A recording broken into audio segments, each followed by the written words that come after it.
Let's try this again.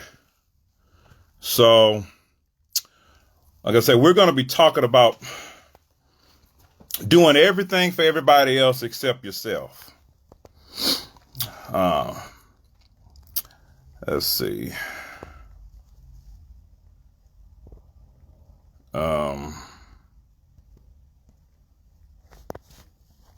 Trying to invite somebody on.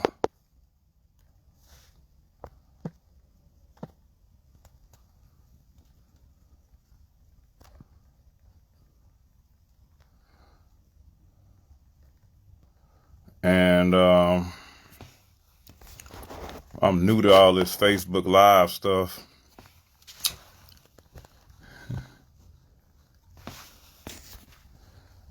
So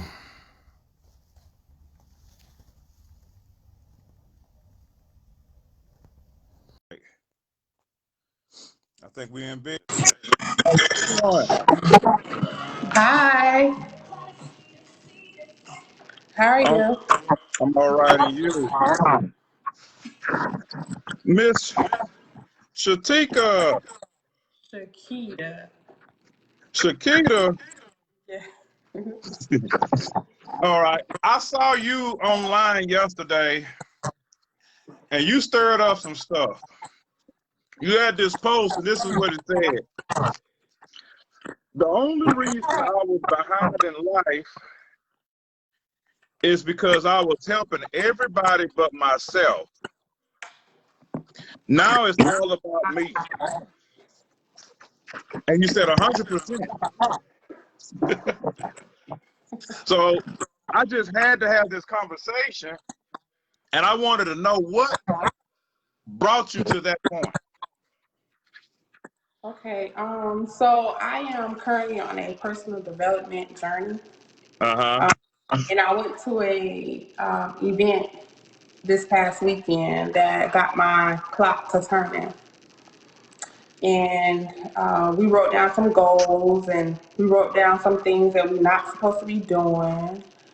And with my networking business, um, it teaches you about financial health. Uh-huh. And so, as I'm studying, there are things that you do in life, you're taught to do in life, and um, we just carry those things over, as we get adults.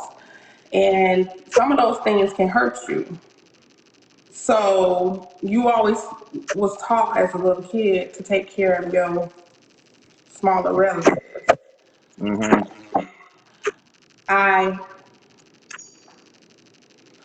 I put a car in my name for a relative, and she walked away, Mm-hmm. and it hurt me. You know, it hurt me bad. Yeah. So my objective is to help educate other people on why you don't do those type of mistakes. Because you're trying to help somebody else, you can always hurt yourself, set yourself back. And so Mm-hmm. that post just just hit home, because not just with that example, but it's just sometimes you take money out your pockets and you give it to somebody else because you hear their sad story, and it's hurting you and keeping you from doing what you're supposed to be doing because you're trying to help everybody else. Mm-hmm. But if they're not trying to help themselves, then how can you help them? You're just gonna be a crutch to them. So you basically saying you risk messing up your credit to help a family member because they got a sob story and they needed the help. And now when you need help, or heck, just to pay the bill off, they're nowhere to be found, basically. Yeah, it was Okay. figure it out. Now, you said you went to a personal development conference, right? So what did they teach you about being self-interested?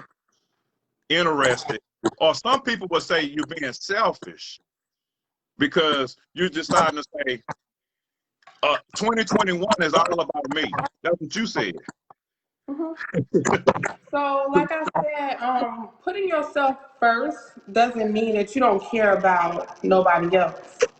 Nah. Um, it's just, it means that you're smart enough to know you can't help others until you help yourself. So Hmm. if your cup is half full, how can you pour into somebody else? Right. You're going to end up depleting yourself.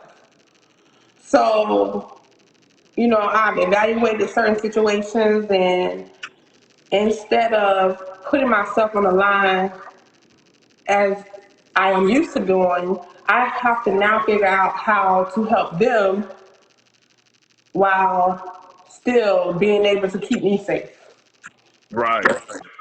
Educating them on finances and, you know, how to not get yourself into those situations. I got to be able to educate other people because, you know, it's hard. It's hard out here, and this world is not getting any easier.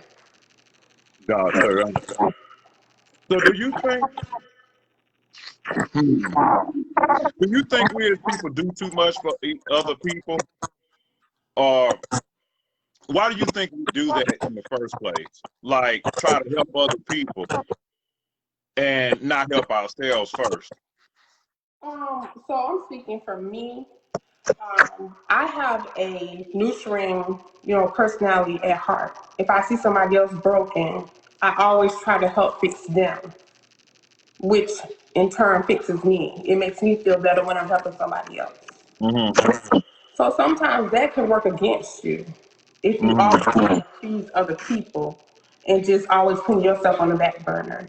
And I feel, that's what I've been doing because, I had a good background. I was raised good. So my knowledge that I have has gotten me to where I'm at now in life. But I feel as if in order for me to get any further, I got to now rely on other people and change the way that I thought, to up until 2020. Right. You know what I found, and I'm finding that to get good or really successful at anything, it's going to require 100% of you. Yeah. And what I'm finding with that is that, as you change and develop, people going to say, oh, you acting brand new, you know what I'm saying? Or you've changed where you're supposed to change. And I think a lot of times, I'm noticing like even in my own personal life, certain people are falling off, certain things are happening, and that's because they got to know the older version of me. Right. And so now this newer version of me has to attract different people, different experiences, different circumstances. So I can't move the way I used to move. You see what I'm saying? Because if I'm trying to do something for other people and not for myself, when will I be involved? I think we got false expectations out of people. I think that's what messes up. You expect people to think like you're thinking. I think that's one of them. But for me personally, what I found is that it's easier for me to hide behind other people's lack of doing. Right. And so I really got to focus on that with myself. Like, I'm afraid to do what I'm supposed to do. So I'm going to try to sow into you, right? But subconsciously, I know you ain't going to do what you're supposed to do. So now I got something to complain about. Think about that one. So all the time, it's not that they let us down. I think it's subconsciously we letting ourselves down by not putting into, the energy to ourselves, because I'm going to put it like this. Do you believe that people are afraid of success? I do. I honestly do believe that people are afraid of success because um, you don't want someone to talk about you negatively or, Mm-hmm. say, well, now that she's here, she thinks she's all that, or, they always want to bring up your past. Yeah. So it's afraid of the negative stuff that comes behind success. Right. Okay. Now, you know what I've noticed I've been afraid of with success? The actual responsibility of it. Like, the stuff I want to do, it requires me to actually not be as social sometimes. Like, I got to read a ton of books. I got to write so much stuff. I got to be disciplined, right? But check it out. I've learned to be disciplined going to a 9 to 5. Right. You see what I'm saying? You go, you do this, you do that, like you program, right? Then when it comes time for me to do something in my own business, it's hard for me to do it. So now it's easy for me to focus on other people because that's kind of a way of me creating another job because I'm used to working for other people. And so until I just start setting that's why it interests me when you wrote that it's about me now, getting that mindset that, hey, you're not getting any younger. Time is not waiting on nobody, and we're going to have to get this done. But then I said, okay, it's time to do it. It's time to do it. Now I'm afraid. I'm afraid of the work that it's going to take to be the me that I really want to be. You see what I'm saying? So that's my little thing. Now you say you fixing people credit and helping with all that kind of stuff, right? Right. Now I already told you. Now you didn't say what I want you to say. I told you the Lord fixed my credit. I'm in the 700. Lord did mine. You know, Lord, fix your credit. You fix your own credit by paying your bills on time. I don't know how to fix that. Well, you did not. The Lord allows you to wake up and make money to pay your bills on time. So by paying your bills on time, that is a big part of your credit health. Let me tell you. I went to go get a car one time, and them people told me I needed all kind of money. And I said, this ain't gonna happen because my credit was like 500 and something, right? And then I looked up and I went to go get a car and I started getting approved and I had to pay that much down. I said, the Lord has done a good thing. If you can't tell me the Lord didn't fix my credit. You pay your time so you'll see your credit get fixed. Ain't that how it works? No, that's not how it works. Okay. In order to get your credit fixed, you got to make sure you're paying your bills on time. Okay. You got to also show people that you are responsible. Uh-huh. You borrow some money, Mm-hmm. pay it back on time. Okay. So your cousin, is she messing up your credit with this stuff? So she could have. She could have messed up my credit if I didn't think fast. Okay. So I had to jump in and, figure it out. Uh-huh. Hey, I had to jump in and figure it out and get the situation handled to where I wasn't responsible for the car. Oh, wow. Okay. Yeah, you see, I would have prayed that thing off. No, the You can't prayer. pray that off? No, it's gonna stay there. It's gonna stay there for 7 years, and it's gonna hurt you big time. Man. Okay. Okay. So what's the number one reason you think that we don't do what we say we want to do? Like, do you think when we're using other people as a crutch not to go hard, not to move forward? You see what I'm saying? Do you really? I found for me, it's easier for me to hide behind other people. So I'm gonna do this. I'm gonna do this. So now you want to come along? Because my need to be needed. So once I started really digging deep and praying and meditating and stuff like that, I realized, man, you a mess. You want to be needed. You want to be liked. You want to be whatever like that. And you really don't want to do all the work. If I show you this table, you're going to be like, man, he messy. But it's full of nothing but books. and I gotta cram my head to do this stuff because I'm a writer. But if I keep putting off writing because I'm answering the phone, getting on this internet, doing that, it's oh, can you help me with this? Can you help me with that? And then at the end I say, people don't help me out when I need help. That's because I didn't help me out. You know, I think it's a law of attraction thing. What you think?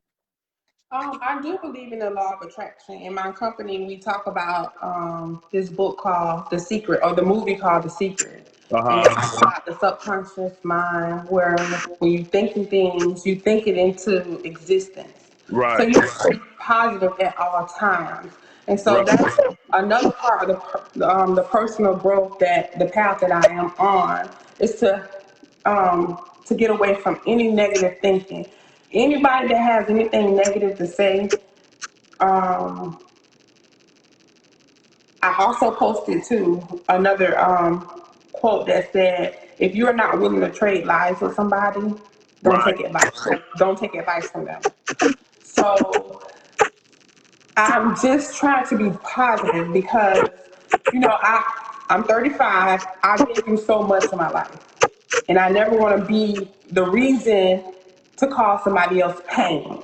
So that's why I always feel that I have to help, because in my mind it's like, it weighs heavy on me when I know I have something and somebody else is in need and I can help them. If I don't help them, then they can't get a job, or they can't go to work, or them and their kids have to go stay at the Salvation Army, or their kids are not eating, or just whatever it may be. I'm just I'm afraid of somebody being upset with me. Oh, so you Yeah, got a I do. yeah, yeah. Hmm. I do. So And that's where I feel like if I would say no, I would be so much further in life if I was okay. But like my conscience, when I tell somebody no, it eats at me. hmm. You know what I think? I think the the things that we say no to open us up for God's yeses. I think it's like a self-realization thing, right? Like when I really started getting clear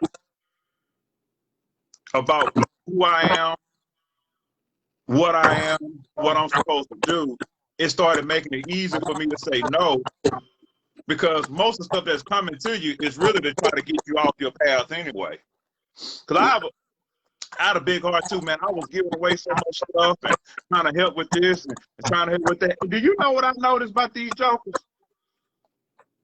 People won't even come pick up the stuff that you got. They want you to come to them to help them. Do you know the most arrogant people are poor people? Oops, that's gonna get us in trouble. But I'm serious. I'm serious. Look at it. Check it out. I had a fly distribution business one time, right? And I said, man, this would be good. Put some money into some people's hands. And I went out and was trying to get the guys that was on the street corners and stuff like that. They the ones that had the biggest issue. Did not want to put out no fly. They would rather stand out there, will beg, ask, will eat, work for food. They lying. They didn't want to work. A lot of people want to work. Most of them had the biggest ego over other people. So I find that poverty, people don't want to believe it, but it's a mindset. It's a mindset, And I think in order for us to get to where we want to be, we're going to have to avoid it. Like you said, being positive. We're going to have to avoid it and say no to more stuff so that you can say yes, so that you can help. But you're going to have to help from a distance, because if you're too close to it, man, that stuff it's like a virus. What you think?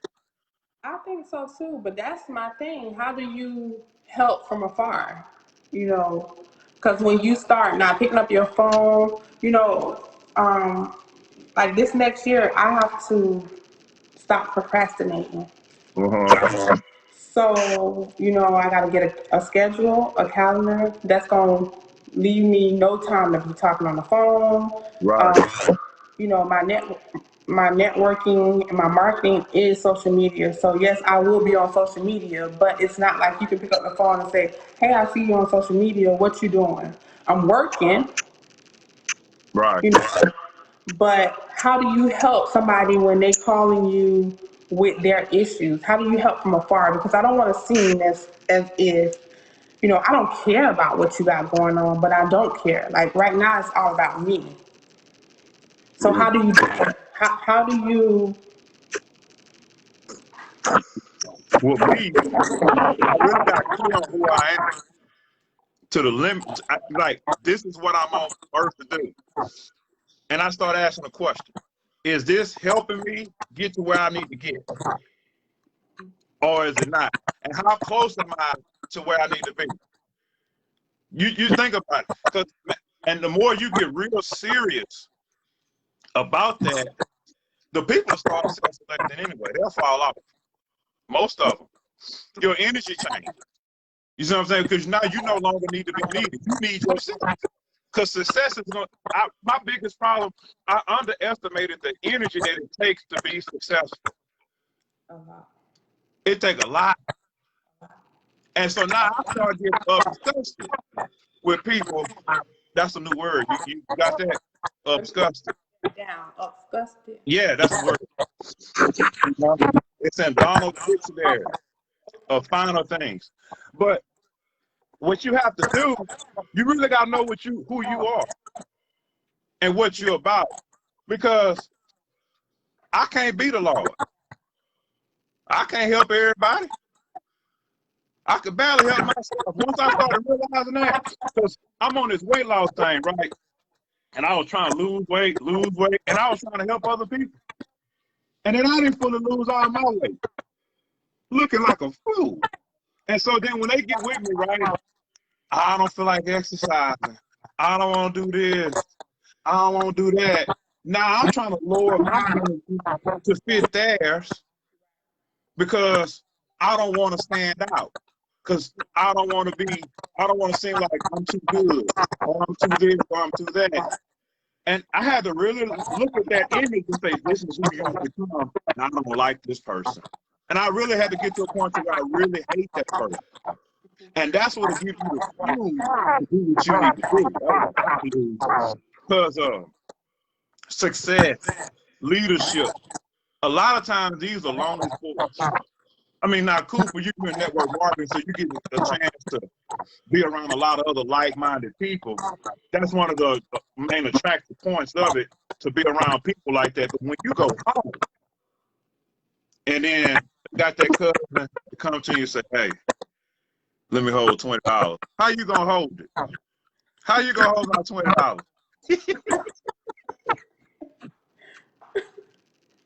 You know, they get so motivated. Let me hold it. So I like I say, I like your post. I'm in agreement with you on everything except on the Lord cleaning my credit up. We're gonna lay all on you because you got to get right with your thinking. The Lord did that to my credit. Okay, we're gonna agree to disagree. The Lord fixed your credit. He fixed it. He did. But you better make sure you keep paying your payments on time. Oh, that's Yeah, okay. that's Okay. what. Okay, Okay. and keeping your Okay. credit cards under So 30. so do you think saying that 2021 is all about you selfish, or what do you think that is? No, I am speaking things into existence. That's what Oh, I'm doing. I'm speaking things into existence. As I mentioned before, I went to that network marketing personal development event, and they said you write it down, you claim it, you talk about it. If whoever you're speaking to is not talking about pushing, uh-oh. if whoever you're talking to is not talking about pushing forward, you in the conversation. You know what?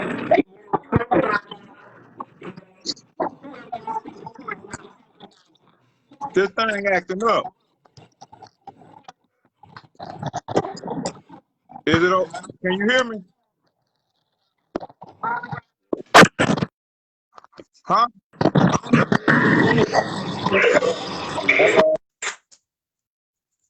We had a problem. Can y'all still hear me out there? Somebody let me know if you can hear me clear.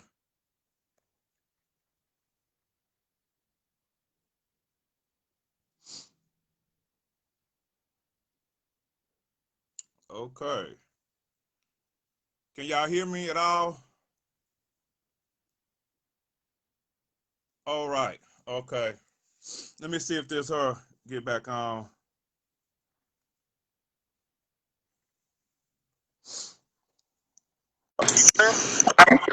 I don't know what happened.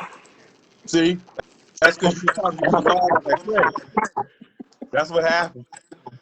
No. Okay. I'm sorry, Lord. You gonna see. You gonna learn. Now check this out. That's important what you said. This is a metaphysical story. There was this guy by the name of Neville Goddard, and his teacher was teaching him about the law of attraction, and he wanted to go back home to Barbados, but he had no money. And so he went to his teacher and said, "Hey, how do I manifest being able to go home? I don't have no money." The teacher said, "I'm going to pray for you." He said, but this how he prayed. He said, "You have already been to Barbados and you went first class." And he left it alone. He said, "I want you to go home, and when you go to bed tonight, I want you to sleep as